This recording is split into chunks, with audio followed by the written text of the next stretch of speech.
Okay, so we've got the topic today, revolutionizing RF front-end design. And as these guys feel, unlocking the future of multiband mobile technology, a very fair comment. Leo Laughlin is the CTO, and Alexander Doust is Director of Business Development. So Alex, it's yours, my friend. I will get out of your way, and over to you. Thank you, Graham. Thank you for the introduction, and thank you to everyone that's joining us online or as a recording. We're very pleased to be presenting our technology to you through this webinar. So, as I said, the topic for today's webinar is revolutionizing RF front-end designs. And really what we're after is unlocking the future of multiband mobile technologies. As Director of Business Development, I'll take you through a little bit more of the status of the industry and what problems are there that need solving, and where is our technology therefore coming into play here. And Leo, as CTO, will take you through more of a technical journey around our technology, and I'll wrap things up at the end. So really where we want to start with is really understanding where this industry is heading and what pressures there are on the industry at the moment in terms of problem solving. And what we've noticed over the last 10, 14, 15 years is that data consumption rates have increased dramatically. And these have been driven by increased use of social media, video sharing, AI, ChatGPT, for example, now is taking up more data consumption as well, gaming. And so we see a very sharp increase in data consumption over the last few years. And in order for, especially for flagship wearable devices, to keep up with that increase in demand, more and more hardware is being added to these devices in order to keep up with the expansion of the network, to keep up with demand. And an example of how that is happening is the plot at the bottom, which is a flagship smartphone. And you can see over the same time period, the increases in the number of filters that have been applied into that product, really to keep up with first 2G, then 3G, then into the 4G era, which is the kind of the aqua blue color, and then again into 5G. And you see there's another kind of acceleration of filters that have been deployed into these devices to keep up with the data rates that are expected of these flagship products. And so with that, what we see is that the complexity of the radio frequency front end has been increasing significantly over this period of time as we move from 2G into 3G, 4G, and now 5G with 6G coming up. We see increasing integration and we see increasing complexity as the key trends. So as we move from left to right in this slide, we started off in the kind of 2G era quite relatively simply with some power amplifier modules and some front-end modules with some switches as well. And then from there, we started seeing an increasing amount of complexity, integration of the LNA, for example, but still keeping the power amplifier and the LNA in separate modules. And in time, we found ourselves now where the majority of modules are based around what we call an L-PAMID architecture, where the L stands for the LNA, and the PA stands for power amplifier module, and then it's got an integrated duplexer or series of filters. And so the trend really is that the number of bands need to be supported, as I just said, in order to facilitate increasing data rates. The number of antennas are being increased, and other technologies and techniques such as diversity carrier aggregation, MIMO, are being introduced again to help with that. And all of this is leading to greater complexity, such that the picture we see on the right-hand side is kind of the dominant architecture that we see now, where the low band frequencies are in a separate module from the mid-band and high-band frequencies. And even with the mid and high band, there are separate modules, again, to facilitate the increase in data rates required. And especially in mobile phones, this is the architecture that dominates at the moment. And again, especially in the higher end, the flagship end of the market. this is some data that was that can be credited to a YOLO report that was published this year, in which they're looking at the RF front-end market and looking at the different types of modules that are being sold into the market. And you can see very clearly that the dominant color in this graphic is the dark blue, and the dark blue here represents the LPAMID. And that's exactly what I just highlighted as well as being the kind of the dominant architectural module that we see in RF front ends. And so what we also know about the smartphone market is that about 70% of all products have an integrated module as part of their RF front end. And about 30%, and these really are down to the lower end of the market, are relying on more of discrete component design, where individual duplexes and filters are placed on a PCB in order to generate the RF that the customer is looking for. But by and large, the biggest market is in the LPAMID architecture. Now, we've also looked at smart watches, and here we see a bit more of a fragmented approach. So we have 4 dominant architectures. And so on the left, architecture 1 is the same as we just saw for smartphones, where we have a separate LPAMID for the low band, and then a separate LPAMID for the mid and high band. And again, this facilitates the use of multiple antennas. And again, this facilitates the use of advanced technologies for increasing data rates with carrier aggregation with diversity, for example. The second architecture that you see is one where the power amplifiers are in a module of their own. And again, a power amplifier for the low band, one for the mid band, and one for the high band. And then we have the filters and the duplexes alongside an LNA module for, again, separately for the low, mid, and high band contained in that one module.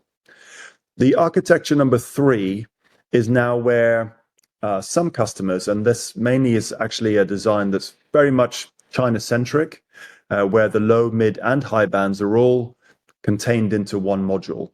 And yeah, we're trying to understand the benefits of this approach, because in order to be space efficient, there is a limited number of bands that can be supported with this particular design.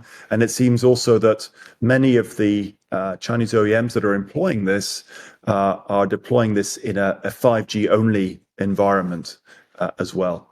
So they're kind of limiting use cases, but what they're gaining is simplicity and just a single design, single module. Architecture 4 is where the customers are using discrete components. This is still quite a significant portion of the smartwatch market. But again, as with smartphones, we expect that portion to reduce in size and for customers to be looking more towards the module approach. Now, at the bottom, I've indicated approximate numbers of the front end. So these are not the sizes of or the footprints of the modules themselves, but of the entire front end. So with all the passives included around them. And so if we look, I've kind of put them in order of area that they're using up. Now, with architecture 3, there are modules available that are much smaller than what I've indicated here, but currently I have not seen them deployed in smartwatches yet. We have seen them, for example, in the Xiaomi 15 Pro in a smartphone, where the footprint was smaller than what we see up here. But in all these cases that I've just described, really what we're seeing is, in order for an OEM or a brand to introduce more bands, they require more filters, and more filters requires more hardware, and more hardware is a larger footprint, but also an increase in complexity. And that's what I've tried to represent up here. The orange block here represents a very simple one. It just supports one band here in uplink and downlink. If you go into supporting 3 bands, now you can see that there's an added complexity around the switches as well that are included. And as you increase, for example, here to 6 bands, then the complexity in the footprint is clear to see in terms of the increase. This is becoming a problem for a lot of these suppliers. In addition, what we see is that different regions across the world are employing different bands, different frequency bands to their network operators. And so I've given a few examples here, and some of the numbers that are appearing on the screen are for low band only bands. But you can see that there are differences. For example, in the blue is hovering over Japan. They are unique in that they use bands 18 and 19. And then on the left, we see the USA and Canada. Again, there's some unique bands that are being used in that market, bands 12, 13, 14, band 71, for example. And then we also have discrepancies between some of the bands that are used in China, for example, that are not being used in Europe. So with that, global products often require or have up to 3 regional models that they are needing to support to have a product shipping globally. And what we have also found is, especially for example, for some Chinese brands, where they are selling or they have developed essentially a local wearable product, whether it's a smartphone or a smartwatch, and they are selling that internationally. However, for example, here in Europe, the LTE functionality for that product will be removed or not enabled because of the problem that the band support in China is different than the rest of the world. This is a real problem, and everybody that we've spoken to really is desperate for a solution here, because if we have a one-size-fits-all front-end architecture, then for all these brands, it becomes a lot easier to support their products globally with a single SKU. In addition to that, global travel is surging again. So the data that you see here shows the dip in traveler numbers during the COVID years, but by and large, that has been recovered. And in addition to the recovery of global traveler numbers, eSIM has since also become a global trend. And that means as a traveler, it becomes a lot easier not to rely on Wi-Fi in your hotel room, for example, but to actually be able to locally get access to the cellular network. But it's only going to work if your device, your smartphone or your smartwatch is actually got the hardware that can support the bands that are supported by the network operators in those countries. And so this is yet another good and important reason that a single SKU for global coverage is really important and really of great interest to global OEMs. Now, as I said, a single global SKU provides a multitude of benefits. It aligns better with global travel rates and eSIM, as I just highlighted, but also in terms of simplified procurement, improved forecasting, less waste. Having a single SKU as opposed to, say, 2 or 3 means requiring less working capital, less buffer stock, increase in inventory turns, less scrap. So there's really a lot of benefits for a lot of these companies, both in logistics, but also financially, to having a single front-end module that covers the globe. And by covering the globe rather than covering a single market or a single region, the addressable market for these customers can also really increase by, again, moving away from just designing something for their region to having something that can be shipped and works across the entire globe. Compatibility with legacy and newly issued network bands can also be improved if you have a technology that basically covers all the bands. And so if there are any changes in the future to the networks that are being supported, then this is the kind of module that's required. And of course, it also eliminates the risks of surprises with lack of band support. Again, travelers going out to countries and finding out that their phone or watch doesn't work. So the way we look at this is, this is the road that we are currently on, this winding path. And we see that data rates are growing, more spectrum needs to be covered. We're supporting more bands. That requires more filters. That means more hardware. And that's resulting in more product SKUs as well. And really where we're ending up with is this road to increasing complexity, where the footprint just continues to increase, and therefore also the costs increase as well. And the way we look at this is, maybe it's time, as we're journeying down this road, to stop the car, get out and have a picnic and just reassess if this is the route that we want to travel down, or whether we want to really rethink the way that we design for these multi-band solutions. And that's really something that we at Forefront RF have done and have been doing. Well, Leo has done. And so this is what we want to really be talking to you about today. And before I hand over to Leo to talk about our technology, just want to share a little bit about who we are. We're based in Cambridge in the UK. We have subsidiary office in the Netherlands as well. And our mission really is to empower anyone to treat global connectivity as a commodity. We don't want it to be this very complex architecture that I just took you through. We want anybody to be able to add it to their device effortlessly. And so the way we're going about this is my cue to hand over to Leo, is that we're transforming the way that these multi-band smartphones and wearables are designed.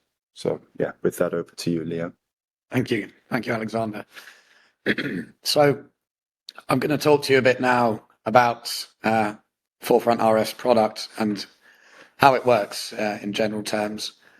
And ultimately, it's to do with self-interference cancellation.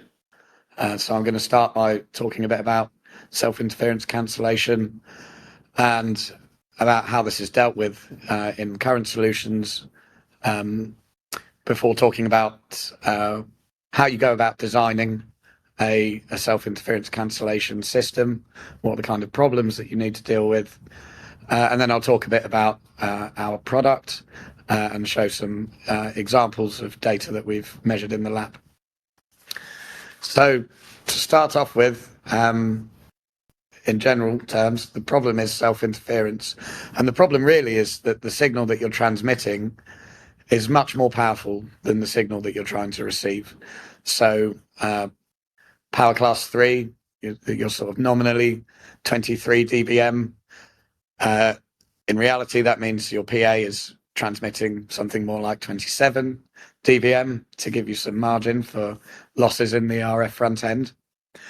And at the same time, you're trying to receive a signal which is down at minus 90 or minus 90 dBm, or even lower for narrower bandwidths. So you've got 11 or 12 orders of magnitude in power level between those signals. And fundamentally, that results from the fact that wireless signals attenuate quickly with distance. Your transmit signal has to have enough power to travel the distance to the base station. Your receive signal has traveled a long way and arrives with a weak power. So in today's systems, we have time division duplexing and frequency division duplexing. I won't go into lots of detail about what those are. I think people on this call will be familiar with those. But those are essentially ways of avoiding self-interference. Time division duplexing, transmit and receive at different times, so it's not a problem. Frequency division duplexing, you're on different frequencies, and then you're using filters to filter out noise and interference. And Forefront RF, primarily we're concerned with frequency division duplexing systems, where the requirement for SAW and BOR filters is where there's a big headache. If you could go to the next slide, please, Alexander. So in FDD, you've got a relatively high-powered signal in your transmit band, and this needs to be isolated from your receiver to avoid overloading it, to avoid distortion and potentially even damage. So you need isolation in your uplink band, and simultaneously you also need that isolation in the downlink band, because the transmit signal's also transmitting noise at the receive frequency, and if that is not isolated from the receiver, then you're going to be desensitizing your receiver. And a conventional frequency division duplexer does this by having a pair of bandpass filters, one in the transmit band, which is filtering out the noise in the transmit path, and another in the receive band, which is filtering out the in-band transmit signal and preventing that from overloading the receiver. And if we go to the next slide, I've got an example of response that you would typically see in a SAW or a BOR filter duplexer pair. And you can see the very high levels of stop band attenuation, very steep roll-off that are required in this application. The duplex separation between uplink and downlink bands is usually very narrow, just a few percent of relative bandwidth. And the stop band attenuation levels are required are very high. I'll talk about that a bit more in a minute.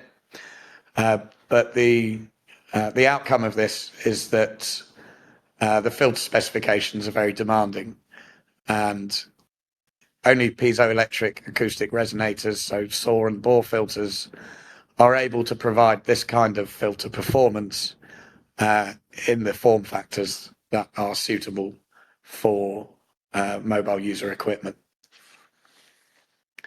Next slide, please. So I'm going to talk a bit now about how much isolation is required.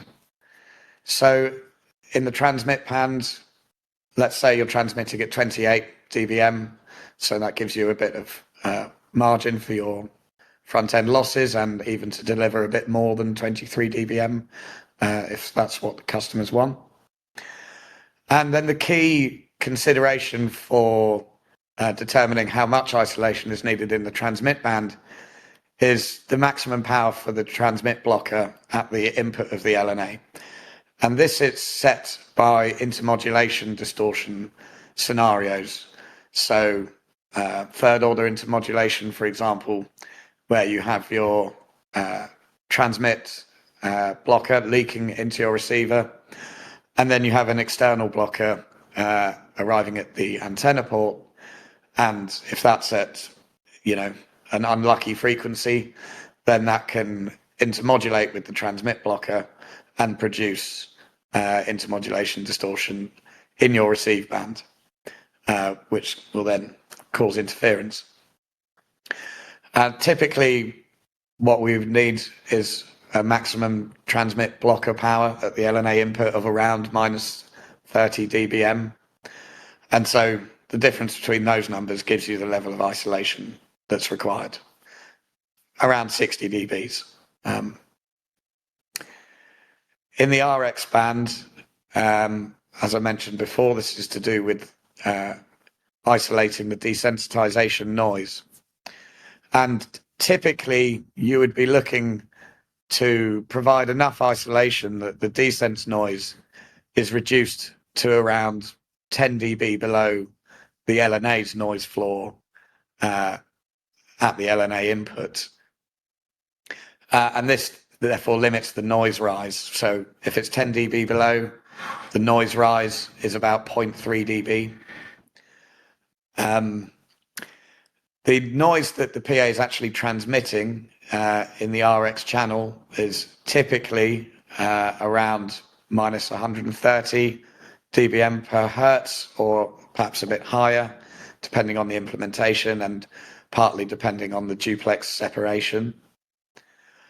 And so to reduce your minus 127 dBm per hertz down to minus 182, 10 dB below the noise floor, then that sum comes out as needing 55 dB of isolation in the receive channel. You need isolation, both of these isolations at the same time. But one of the things that's worth highlighting here is that the isolation is only required, or this level of isolation is only required within the channels that are in use at a particular time. So whereas a SAW or BOR duplexer is designed to provide isolation across an entire band, so that you can use a channel anywhere in this band, actually the isolation is only required within the channel that's being used at any given time. And that's significant for a tunable and adaptive system, because it means you can have different settings for different channels within a band. You don't have to provide cancellation across the whole band all at the same time.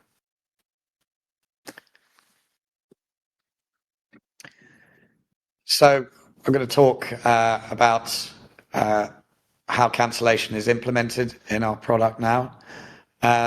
What we are essentially doing is replacing the saw and bore, or saw or bore and or filters with a pair of tunable filters. So we still have some level of filtering so that you're connecting to a shared antenna and are able to do that diplexing and get the transmit and receive energy to go through the right paths. But typically the performance that you would get from tunable filter technology alone falls far short of the 55 to 60 dB of isolation that you need for FDD in a cellular UE. So what we're doing is then supplementing the level of transmit to receive isolation using a cancellation circuit, which connects between the output of the PA and the input of the LNA. And by having these tunable filters and having a canceller that can also be dynamically tuned to provide cancellation in the channels that are being used at any given time, this enables us to create a dynamically tunable duplexer, and therefore we can cover many frequency bands with the same circuit just by retuning the control parameters of the circuits. We've been able to implement this in a module that's 6 by 4.5 millimeters and covers all of the 3GPP bands between 612 and 960 megahertz with no external duplexers. This is just one circuit covering all of those bands in that range.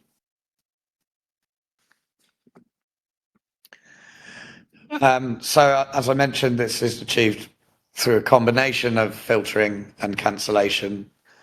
So I'm going to say a bit about how that's split up now.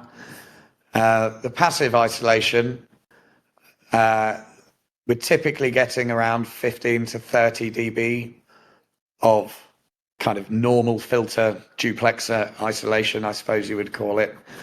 The natural isolation of that filter pair.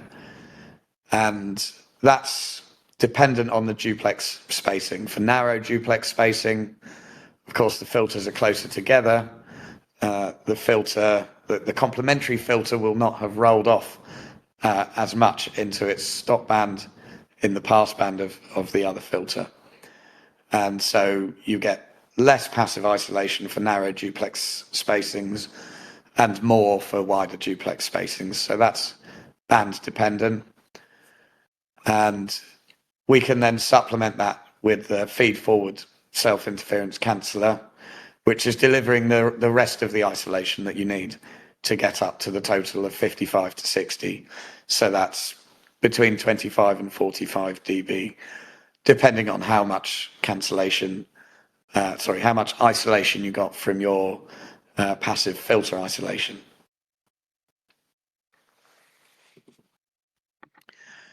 And to talk a bit now about how that is implemented, as I said, one of the requirements is to cancel the transmit noise in the receive channel.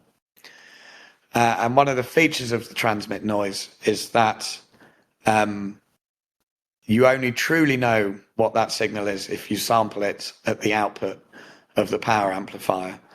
The PA is introducing its own thermal noise and also introducing nonlinear distortion. So if you're sampling your transmit signal or tapping your transmit signal, shall we say, further back in the transmit chain, perhaps even in the baseband domain, then you will not be capturing all of the noise and distortion that's been introduced into the transmit signal by the transmit chain, by the RF portion of the transmit chain.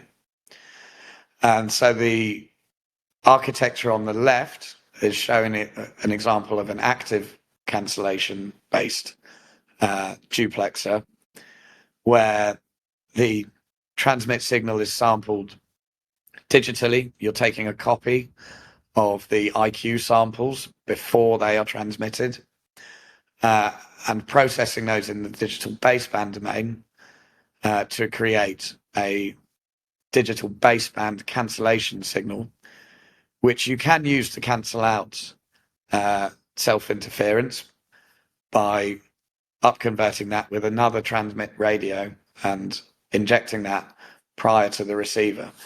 Now, this does work, and it is effective at suppressing self-interference in the transmit channel, because in the transmit channel, your signal is largely deterministic. It's your intended transmit signal.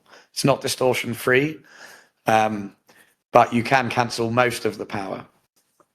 However, in the receive channel, where all of the power is unintended noise and distortion, this active cancellation concept really doesn't give you anything for cancelling transmitter noise in the receive channel, because you've sampled the signal before that noise was added, and therefore you don't know what it is. You can't create a signal that will cancel it out.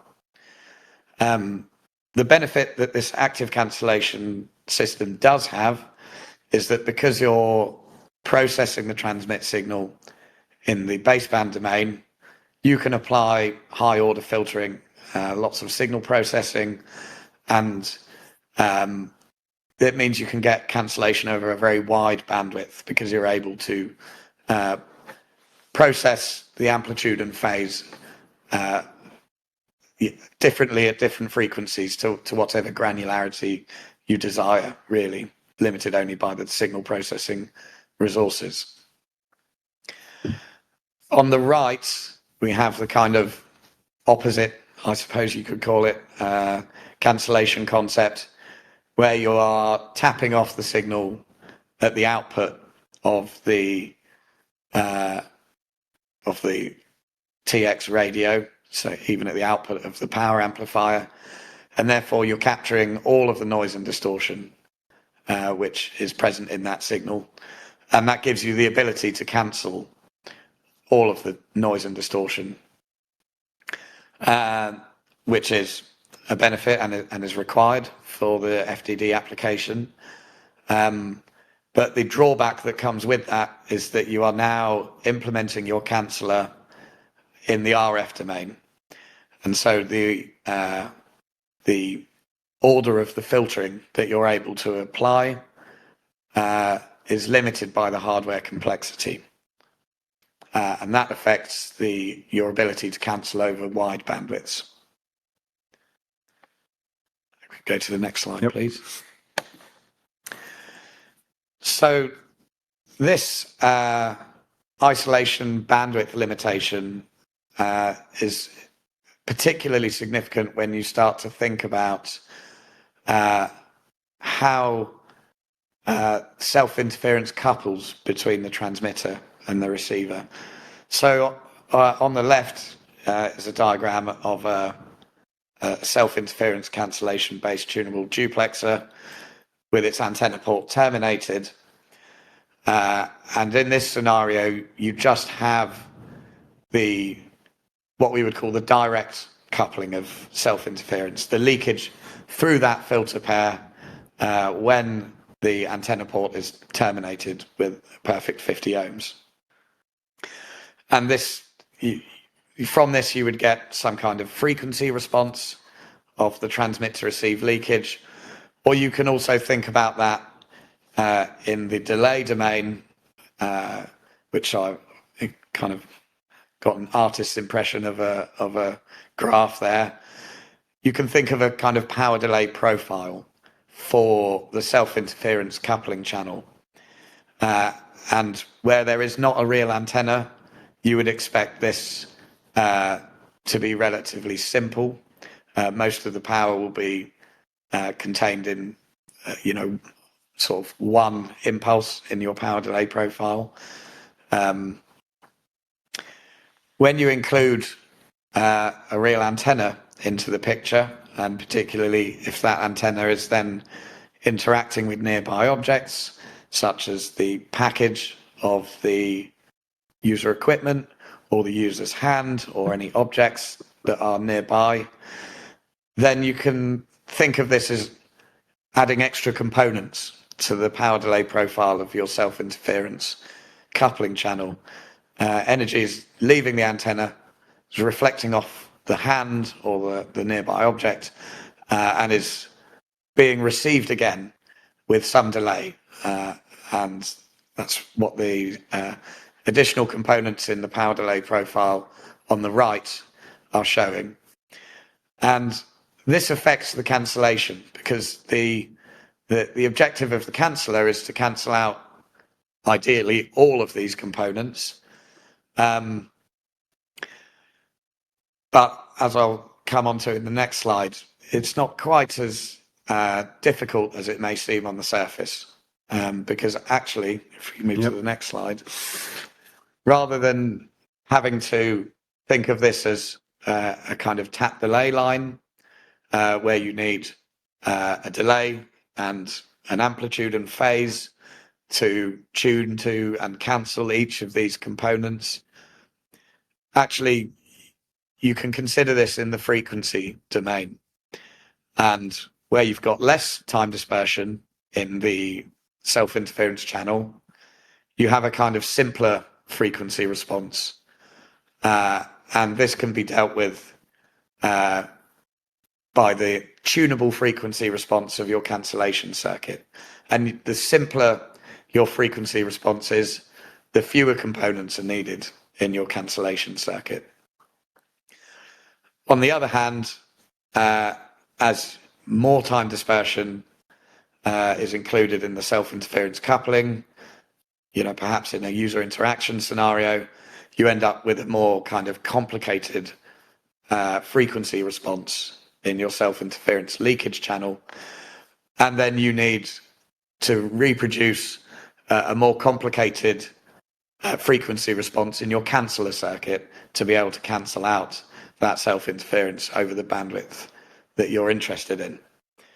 And so in this way, having more time dispersion in the self-interference channel doesn't necessarily mean you have to have as much time dispersion in your cancellation circuit. It just means you need to have more degrees of freedom, more poles and zeros in your cancellation circuit, so that you're able to tune the frequency response of your canceller to be the same as your leakage channel in the channels of interest, in the instantaneous operating channels of the system. So I'm going to talk a bit about our product now in a bit more detail. This is providing very similar functionality to LPAMIDs that we see on the market. We have a PA, an LNA, and then the heart of the module is the tunable duplexer with our pair of tunable filters and our canceller.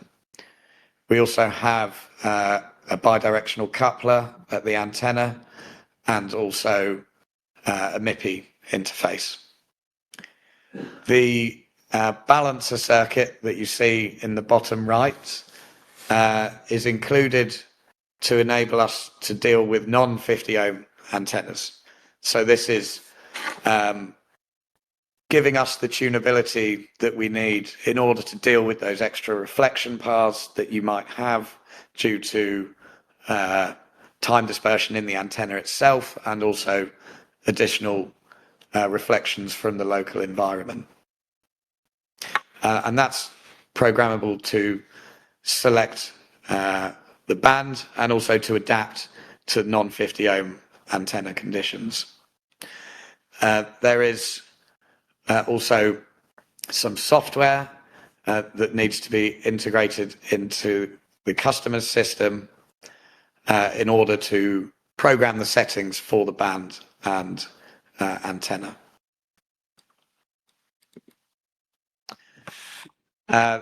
Say something brief about the headline specs.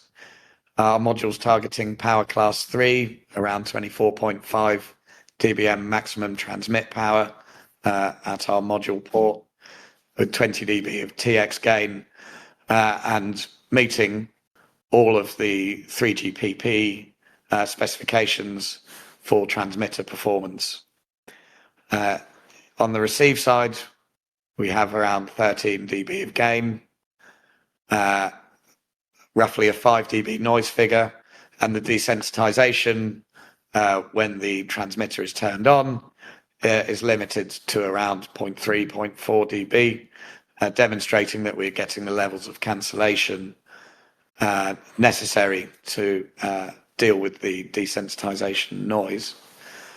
These are indicative specs. Our real spec varies a bit between bands, but hopefully that gives you an idea of what we're targeting. Would you like to talk about this one? Yeah, I can take this one. So, as I highlighted at the beginning, space is something really important to customers. And so this is really also where our technology is going to provide a great benefit. So if we take you through a couple of smartwatches, and these are the PCBs, and again, and what I've highlighted is the entire front end, RF front end area, not just the summation of the individual modules. And these are 3 different customers that have taken 3 different approaches. So in the Samsung Watch 7, there is a PA and a front end module, and together takes up just north of 90 square millimeters, and that equates to 7 square millimeters per band that particular front end is supporting. If we look at the Huawei Watch 4 Pro, they've gone for that all-in-one, so low, mid, high band in a single LPAMID module. That is 106 millimeters squared, the area in the red box, and that then equates to, if you look at the number of bands that particular watch is supporting, to about 10 millimeters squared per band. And then if we take the Xiaomi S3 eSIM example, again, they've got a PA module and some additional components. So it's a kind of a halfway house between discrete components and a modular design. Again, it's about 110 millimeters squared total, the area that's covered by the red rectangles. And that then equates to about 13.5 millimeters squared per band. So they're taking up a lot of space per band that these products are supporting in the market. And if you compare that against the product that Leo was just talking about, the FFM 51010, we're covering all 14 low band bands with just a module that's 4.5 by 6 millimeters, so 27 millimeters squared. And so that equates to 2 millimeters squared per band. So here really you can see how advantageous going to the kind of multiband solution that we are developing here goes in terms of the bang for your buck. The space savings, the module is much smaller, but also you gain a lot of bands that you're able to access with that module. So that creates more space for batteries, sensors, additional radios, and these kind of shrinking of the front end modules is critical in wearables, in IoT and other small form factor devices. So here are some examples of measurements from our module in the lab, measured S parameters, really showing the tunability that we can achieve. So I've chosen the lowest one in the middle and the highest frequency band here to demonstrate that we can get the tunability and the isolation. And you can see that levels of isolation here are 55 dB, or in some cases well above that, whilst also providing the TX and RX gain in the TX and RX channels. You'll also notice that these look very different to the SAW and BOR filter frequency responses that I showed at the beginning of this presentation, kind of demonstrating that it's not the filtering that is giving us this isolation. That's coming from the cancellation circuit, but we do have some level of filtering in the RF front end in order to help us meet out-of-band emissions and receiver blocking requirements. And then the next slide is showing a summary of the rest of our measurement results from that module. Again, small signal S parameters, showing that we're able to get fairly consistent gain and isolation across all of the different frequency bands in that 600 to 960 frequency range. Thank you. So we're able to achieve all of those frequencies and supporting all of those bands across those frequency in a consistent way, whilst having a module that has reduced complexity of about 50% compared to competitor technologies. We're supporting all these low bands without extra components. We've eliminated the duplexers. We've eliminated all the routing switches. And because everything is more compact and simpler, it's also a cleaner RF pathway. So there's fewer components that we need to track. So if we look at the table and we see the FFM 51010 module, and we look at a competitor module which is supporting 6 bands, the FFM 51010 supporting all low band bands. And again, in terms of complexity difference, 50%, but also in terms of footprint difference, in this particular case, is a 50% drop in footprint for the module that we're developing. And specifically, if you look at the lines where we specify the duplexer and where we specify the routing switches, there is a clear gain for the technology that we have developed. Thank you for the question. We'll get to the questions in a second. And then just to show you how we imagine this to be deployed, if we go back to some of the slides that I described earlier with the architecture that we're seeing in our front ends, especially in the high end and the flagship smartwatches and smartphones, we see separate low band and mid band, high band LPAMIDs. And so in our case, our technology would be a simple slot in for the low band LPAMID scenario here at the bottom and replace the existing modules. In the same time, shrinking the footprint and increasing the band support. This slide here really summarizes the key benefits of the technology that we have developed. As I just took you through, it's a simplified front-end design. It's got fewer component count, it's smaller, it's simpler in design, it's compact footprint. As Leo already demonstrated to you with some data, we have the multi-band capability supporting all mobile low-band bands. And because of that, we can offer this as a single global variant, essentially covering all low-band bands across the world, regardless of region and network operator. And of course, there are many benefits around forecasting and stock taking that go with that. Lower manufacturing costs because there are fewer parts and streamlining the supply chain. And because of the tunability aspect of the system, we're able to optimize really to different environmental conditions. The application areas that we are targeting for this first product are smartwatches, and then into smartphones and IoT devices, really building on the multi-band cellular connectivity need and the need for global coverage and doing away with regional variants and the complexities that come with that. And so really as a kind of a concluding vision of how we like to see things, on the left-hand side is the kind of, the old way of going about things, supporting 8 bands here, requiring 8 lanes of road. And in order to increase the amount of lanes in that RF front end, you're just putting more and more of the kind of current technology in place and just building up more hardware.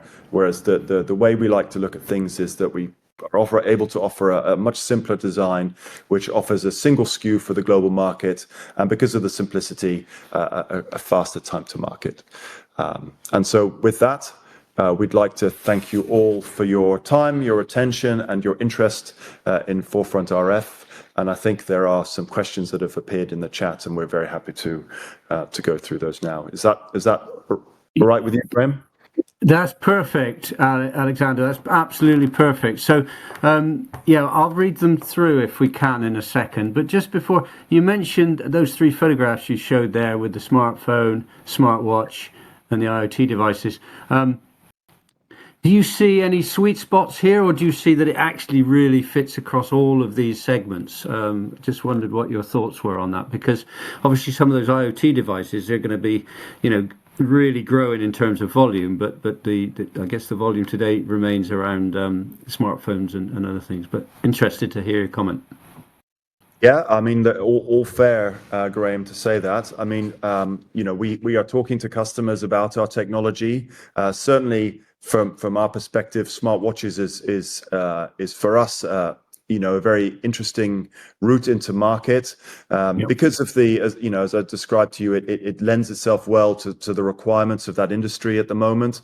And for us, we kind of see it as a stepping stone into the smartphone market as well, which is a little bit more demanding, perhaps. But in IoT, we are seeing a lot of companies that are looking for this global SKU. That market is growing quite rapidly, and having the ability, especially with the low band bands, to be able to have coverage. And IoT devices are often deployed within buildings, and so low band frequencies are more a better connectivity within dense environments, but also low band bands have the frequencies for low band bands have a wider coverage as well. So even for rural deployment, focusing on those low bands for IoT devices has a real advantage. So we're looking into that market at the moment. We're understanding the specific needs and how we can how our technology fits in. Great. Okay, thanks. Hey, so let's have a look at these questions. Some of them are very specific. So I'll start with the first one saying, are the bandpass filters acoustic ones? I'm not sure. Some of these things I think you may have covered already, but I'm going to ask them anyway, guys. No, so they're not acoustic filters. They're standard electronic filters, passive filters. Okay. All right. Very simple. Very interesting product. Couple of questions.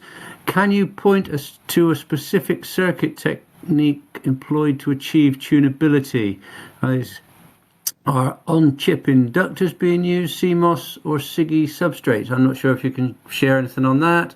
And then the question, how is out-of-band interference performance? Again, you did talk a little bit about that. Yeah, so I won't say exactly which processes that we are using, but the tunability in our system comes from switches. So we're not doing MEMS tunability or anything too fancy like that. The tunable components that make up the tunable elements of the filters and the canceller are implemented as switched capacitor banks. So it's the kind of implementation technologies which are well suited to switches, which are also well suited to this application. Yeah, great. Thank you. Giuseppe, what's the DC power consumption of the SiC canceller, minimum, maximum, question mark? I'm not sure, again, if you can share that.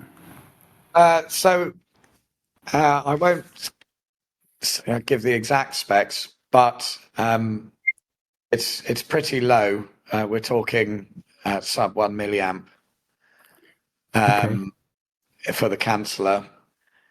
The impact on power consumption is neutral, so we're targeting insertion losses that are competitive, and that's really where the battle is fought for. Power consumption is in the transmitter efficiency. Yeah.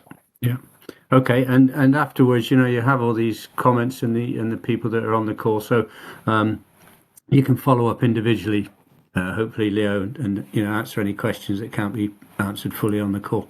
Yeah, they're up on the screen in case anybody wants to reach out to us after the call. Yeah, perfect. There's a couple more. Again, these came in before, so you may have already covered this, guys, but let me just read them through anyway.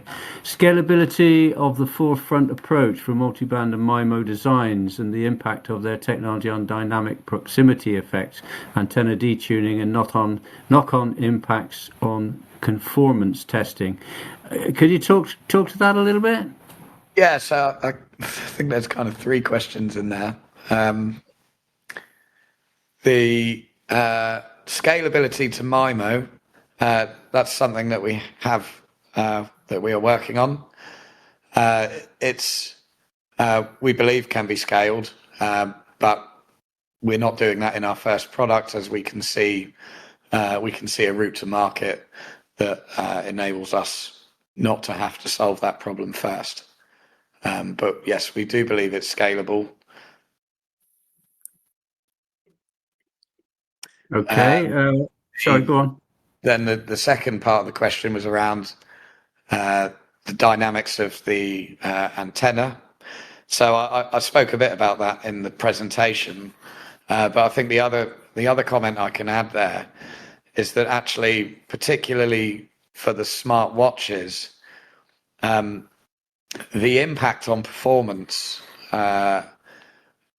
is not as big as you might expect, because the antennas in these products are typically not very efficient. Smartwatch antennas often below 10% efficiency, so your signal has a 10 dB loss on the way out of the antenna, and then if it gets reflected back as self-interference, you then have a 10 dB loss again on the way in, and then there's also some loss in the actual reflection process that's going on there.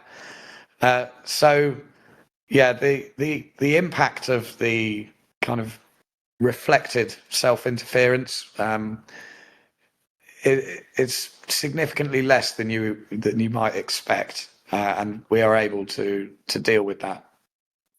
Okay. All right. And then final question, part of that question was on conformance over the air testing. Yes, that's an interesting area. We don't believe that this technology needs any changes implemented in 3GPP standards. The performance risks are, similar to those of other RF components. Okay, great. Let's just take these last couple. I know we're over time already, so let's just see if we can deal with this. I mean, I think you dealt with this already, but approaches to deal with in-band interference signals whose power exceeds the power of signals that can be digitized by the ADC at the connection to the digital back end. I mean, anything else to add? I think you did talk about that. Yes. So in terms of in-band interference, our product doesn't do anything special to address in-band interference. So yeah, we have the same tolerance to in-band interference as other cellular UEs. It's that our cancellation circuits only work in cancelling self-interference. Yep. Okay. Perfect. Yeah. Thanks. What's the impact on filter specifications? How to implement filter multiplexing? Yeah. So the filter specifications in terms of the roll-off and the kind of passive isolation are much relaxed. Yes, I talked a bit about this in the presentation. So this does have an impact on the loss mechanisms that you have in the circuit. So particularly for the narrower duplex separations, the diplexing loss that occurs in the filters becomes more significant. But that's it's just reallocating loss that you would have accrued by having a whole farm of switches. The loss occurs through other mechanisms, one of them being diplexing loss from having kind of sloppier filters. Okay, and a rephrasing of an earlier question. How's the technique performing with strong out-of-band blockers? So we're able to meet 3GPP requirements for blocking tests. So yeah, it does okay on that basis. Oh, good. Okay. Well, listen, I'm conscious we're over time, so Alexander, Leo, big thank you to you for sharing this information with us today. As you know, there are a lot of people will actually come and look at this because they haven't had a chance to get onto the call today. So really appreciate it. You'll get the information tomorrow regarding the people that are on the call. So we look forward to following up as necessary. Everyone on the call, you could see Leo and Alexander's information here. If you need to get in touch with us, you can do that also. But other than that, huge thank you to the guys to share this with us today, and we look forward to seeing you all again soon. Thanks a lot, guys. Thank you. Thanks, everybody. Bye.